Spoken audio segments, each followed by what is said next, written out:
Saudara-saudari, bapak dan ibu, rekan-rekan muda, anak-anak semuanya, Shalom Alaikum. Sejak didirikan 2000 tahun yang lalu, agama Kristen itu satu adanya, tidak ada pecahan-pecahan. Tetapi kemudian pada abad yang ke-16, ada kelompok-kelompok yang keluar dari agama Kristen yang satu, yang namanya lengkap adalah Kristen yang satu, kudus, Katolik, dan Apostolik. Pendek kata, ada yang kemudian keluar dari gereja Katolik. Lalu ada banyak yang keluar dari gereja Katolik itu mendirikan kelompok sendiri. Beberapa di antara kelompok-kelompok itu sangat anti Maria. Biasanya, kalau kita di gereja Katolik ada patung Bunda Maria, ada doa-doa yang diarahkan untuk mohon melalui Bunda Maria.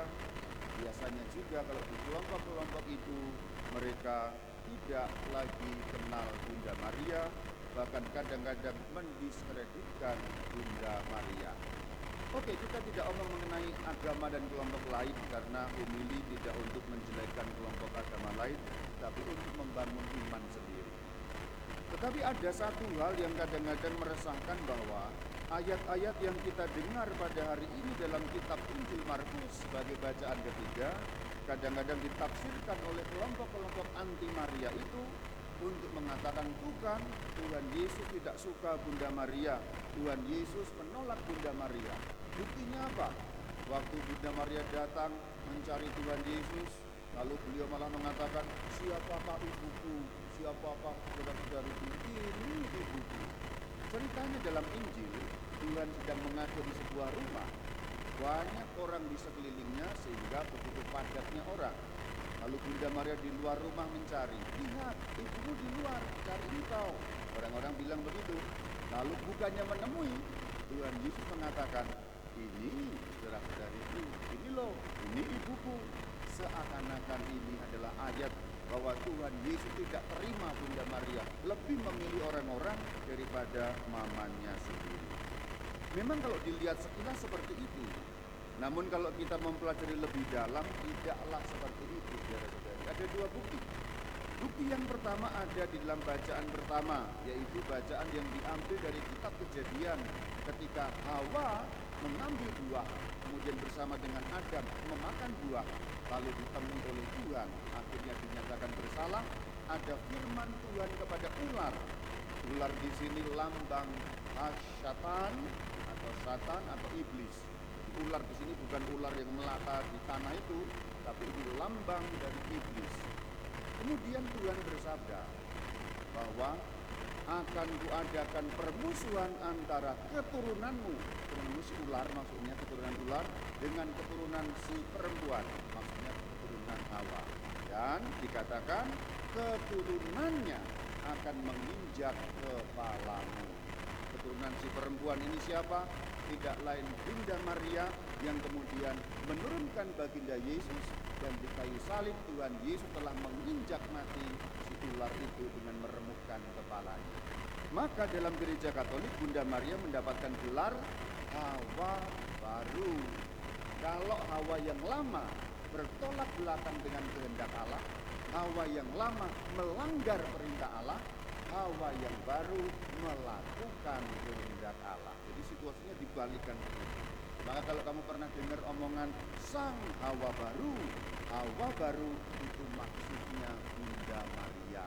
Kalau Hawa yang lama membusuk, kalau Hawa yang lama melanggar firman Tuhan, Hawa yang baru harum wangi karena melaksanakan firman Tuhan. Itu bukti yang pertama. Jadi bukti dari kitab Kejadian.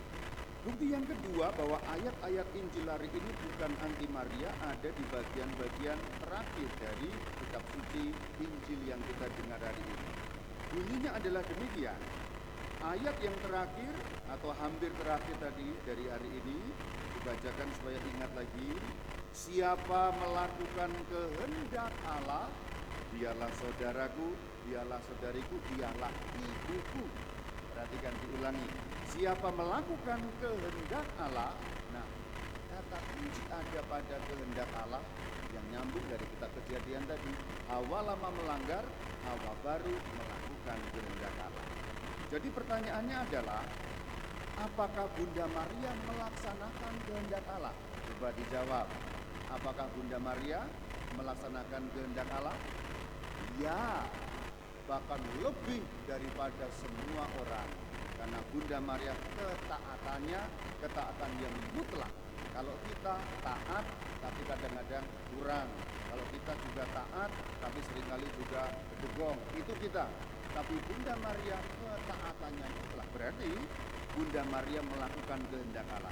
Maka ayat tadi, ini ibuku, ini saudaraku, bukan penolakan terhadap Bunda Maria, justru menggarisbawahi Bunda Maria, justru menunjuk kepada Bunda Maria dan menunjukkan keunggulannya.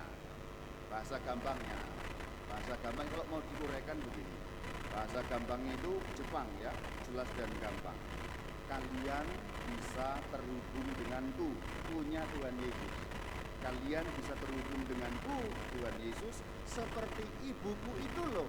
Maria berarti yang sudah lebih dulu dan hebat dalam rangka melaksanakan kehendak Allah. Maka di sini Tuhan mengatakan hubungan dia dengan Maria itu bukan sekedar hubungan genetika, bukan sekedar hubungan biologis, lebih tinggi dari itu hubungan iman. Bunda Maria pelaku firman, Bunda Maria melaksanakan kehendak Allah. Jadi justru mengunggulkan Bunda Maria, kebalikan seperti sikapnya orang-orang yang anti Maria. Bunda Maria dilecehkan, tidak. Justru ini pengunggulan Bunda Maria. Itu loh, lihat. Kalau kamu mau terhubung denganku, kalian bisa. Sama seperti orang yang di luar itu, yang hebat sekali sudah melaksanakan kehendak Allah. Dan orang di luar yang diceritakan tidak lain Bunda Maria yang sedang menjemput Tuhan Yesus Kristus. Maka dengan demikian saudara-saudari, kebundaan Bunda Maria itu bukan kebundaan fisik. Kalau begitu, semua dari kita punya potensi yang sama, berhubungan dengan Tuhan Yesus persis sama seperti Bunda Maria. Karena yang paling utama bukan hubungan fisiknya, bukan hubungan darahnya, bukan hubungan biologisnya, bukan darahnya Bunda Maria mengalir ke darahnya Tuhan Yesus, bukan itu saja, tapi ada yang lebih penting, hubungan rohani, yaitu sama-sama melaksanakan kehendak Allah. Kalau demikian, tidak salah orang Katolik mengunggulkan Bunda Maria, memohon pertolongan kepada Bunda Maria, dan selalu menjadikan Bunda Maria tempat lari kalau kita sedang berurai air mata. Sebab beliaulah yang dekat sekali terhubung dengan Tuhan Yesus, maka kita pun meneladan kepada Bunda Maria dan juga memohon pertolongan kepada Bunda Maria. Kenapa? Karena sudah eratnya hubungan. Demikian warta firman hari ini. Shalom alaikum.